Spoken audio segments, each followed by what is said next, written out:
And welcome back to Primetime News. Special welcome to those of you watching on onespotmedia.com as well as TVJ International in the Cayman Islands. We begin this evening with news from the courts. The sentencing of former National Commercial Bank wealth advisor Kadeen Thomas had to be rescheduled today. This as she was unable to come up with some $400,000 to pay back what she stole from the bank. As Ramarda Lyons reports, the court was informed that Ms. Thomas had less than half the money.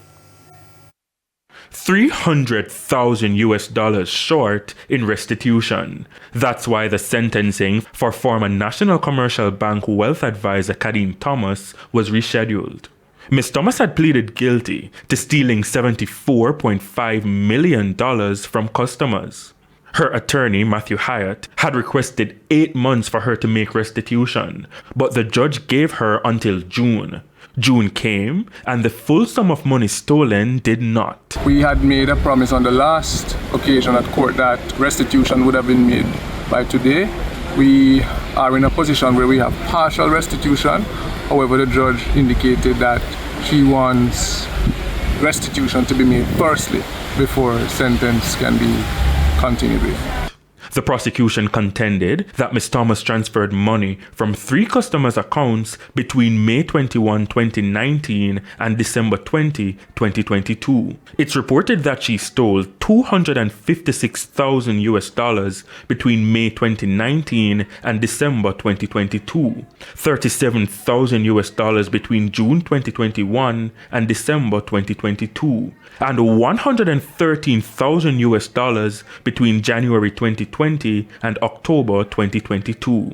Over the periods as well, over 10 million Jamaican dollars. Ms. Thomas returns to court on June 27. Mr. Hyatt wasn't able to say whether full restitution would be made by then. But what can he say? I can say that Ms. Thomas has $100,000 so far out of the 400,000, and we will be making full restitution in this matter.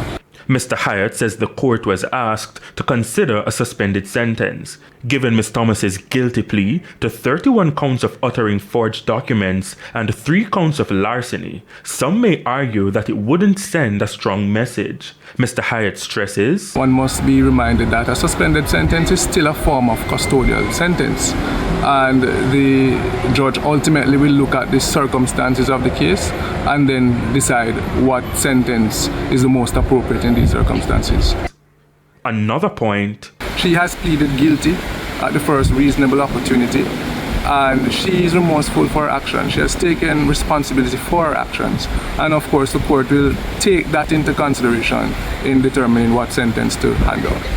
Ms. Thomas was arrested last year, January, after the transfer of at least $5 million from a customer's account sparked an investigation. Ramarda Lyons, TVJ News. Banks will be